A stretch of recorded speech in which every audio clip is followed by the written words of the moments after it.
Inilah makhluk Allah yang tidak akan hancur di hari kiamat.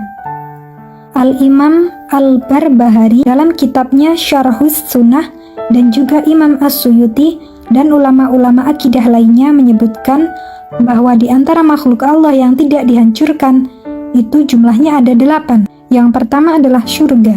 Surga sudah Allah ciptakan dan sekarang pun sudah ada, karena Rasulullah Shallallahu Alaihi Wasallam pernah diperlihatkan surga saat peristiwa Isra dan Mi'raj. Yang kedua, neraka. Neraka sama halnya dengan surga, sudah Allah ciptakan dan sekarang sudah ada. Rasulullah Shallallahu Alaihi Wasallam pun pernah diperlihatkan neraka saat peristiwa Isra Mi'raj. Yang ketiga adalah Aras. Aras adalah makhluk Allah yang paling besar. Tidak ada makhluk Allah yang lebih besar daripada Ar-Rasy. Makhluk Allah yang pertama kali diciptakan adalah Ar-Rasy. Ar-Rasy Allah berada di atas air.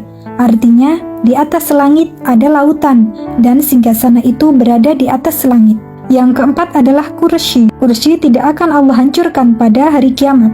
Dan saking mulianya kursi ini sampai-sampai Allah sebutkan dalam Al-Quran satu ayat dalam surat Al-Baqarah, dan ayat itu diberi nama ayat kursi. Yang kelima adalah kolam. Kolam atau kalam adalah pena, yang merupakan substansi pertama atau biasa disebut sebagai akal pertama, dan lembaran. Mayasturun ialah lembaran yang terpelihara, atau lauh mahfuz, atau umul kitab. Ada yang mengatakan bahwa letak lauhil mahfuz dan juga kolam berada di Ar-Rasy. Yang keenam adalah lauhil mahfuz.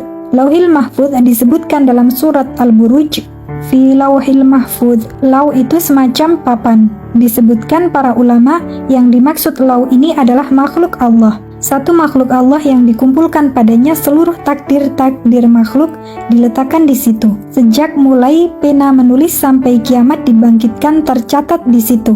Rezekinya, ajalnya, bahagianya, celakanya, dan semuanya. Yang ketujuh adalah ruh.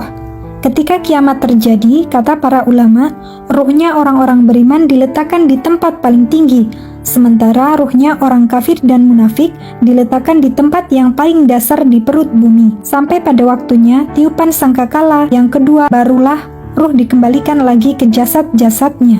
Yang kedelapan, tulang sulbi atau tulang ekor manusia. Semua manusia punya tulang ekor, walaupun badan kita hancur dimakan cacing tanah, dihantam oleh hari kiamat hingga bumi hancur, tetap tulang ekor manusia tidak akan hancur, karena Allah akan bangkitkan manusia dari situ.